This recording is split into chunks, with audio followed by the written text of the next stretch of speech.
ডাকসু নির্বাচন হলো, সেখানে একটা বিশাল বক্তব্য আসছে যে আওয়ামী লীগের মানে ছাত্রলীগের ভোটও নাকি ডাকসু ইয়েতে তাদেরকে শিবিরকে দিয়ে দেওয়া হয়েছে, এবং কেউ কেউ বলেন শিবির তার পরিচয় লুকিয়ে রেখে নির্বাচন করছে। আরে ভাই, পরিচয় লুকিয়ে রেখে করলে সমস্যাটা কোথায়? কানায় চাই চোখ, আমি চাই বিজয়, আমার তো বিজয় হয়েছে, আমি কিভাবে বিজয় নিব সেটা? আমি তো লুটতরাজ কিছু করিনি।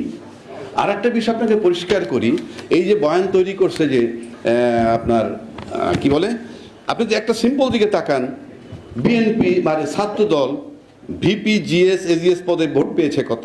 5708, 5283, 5064, অর্থাৎ ভোটের একটা সংখ্যার মিল আছে। ইট ইস ক্লিয়ার যে এই ভোটগুলো তাদের, কোনো সন্দেহ নাই। কিন্তু শিবিরের এই ভোট নাই।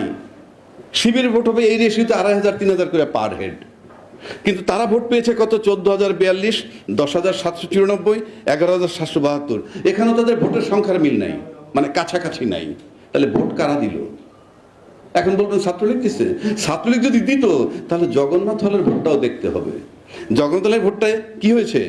শিবিরের ভিপি পাইছে 10, জিএস 5, এজিএস 7, আর ইয়ে পেয়েছে কত? ছাত্রদল 1276, এজিএস 1107।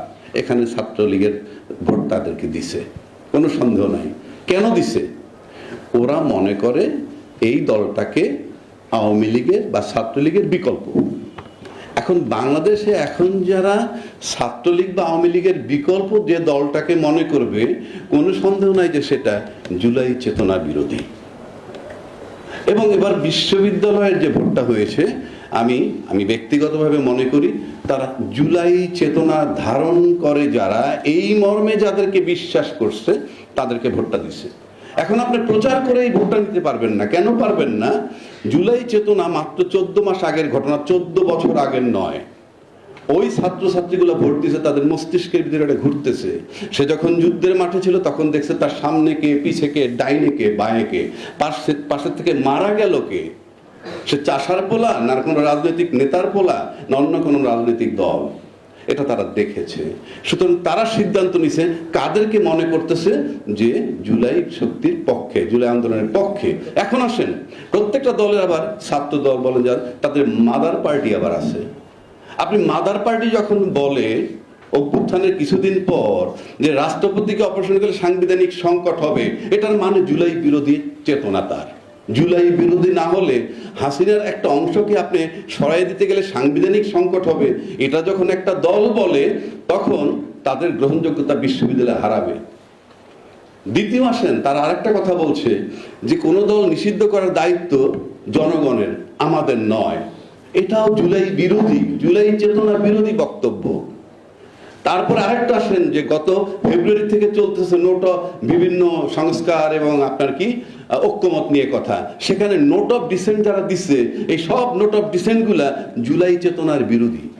সুতরাং একটা রিফ্লেকশন বিশ্ববিদ্যালয় হচ্ছে।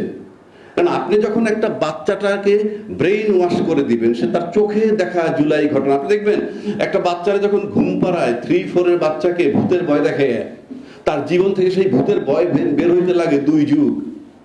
তা আপনি জুলাই চেতনা যেটা আপনার ভিতরে যাচ্ছে, 71-এর চেতনা 53 বছর লালন করছেন, আর এই দেশে সেই লোকগুলো জুলাই চেতনা 53 মাস লালন করার মতো সাহস নাই।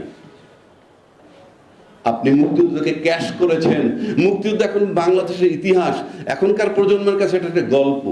এর মানে এই না যে মুক্তিযুদ্ধের চেতনা আমি বিরোধী। আপনি যদি জুলাই চেতনায় সবচেয়ে যে ছেলেটা ব্রিলিয়ান্ট একটা ছেলেকে যদি লিখতে দেন যে বাংলাদেশের ইতিহাস লেখো, তার পক্ষে 71 বাদ দেওয়া সম্ভব না। কারণ আপনি 71 বাদ দিলে তো দেশ থাকে না। সুতরাং এটা অবান্তর প্রপাগান্ডা।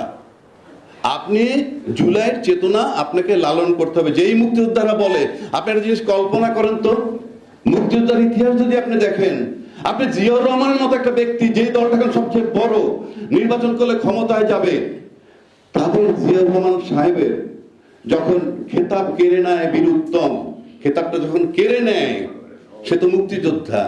তখন অন্য মুক্তিযোদ্ধারা, আওয়ামী দলের অন্য মুক্তিযোদ্ধারা মুচকি মুচকি হাসছে, একবার কোনো প্রতিবাদ করছে?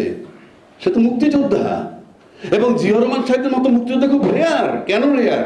তারা ছিল পাকিস্তান আর্মি, 11 জন সেক্টর কমান্ডার পাকিস্তান আর্মি, তারা রিভোল্ট করছে দেশপ্রেমের কারণে, আর কোনো কারণ নাই। তারপর তার বিধবা পত্নী, তুই দুইবার বা তিনবার প্রধানমন্ত্রী ছিলেন, আমি বাদ দিয়ে দিলাম। উনি একটা মুক্তি, ওই জিয়া রহমানের মতো একটা মুক্তিযোদ্ধার পত্নী, তাকে যখন মইনুল হোসেন রোড থেকে বের করে দেওয়া হয়, তাদের কোটি কোটি সাপোর্ট একটা লোক জাহাঙ্গীর গেটের সামনে গিয়েও দাঁড়ায় নাই। তারা যখন বলে যে জুলাই চেতনা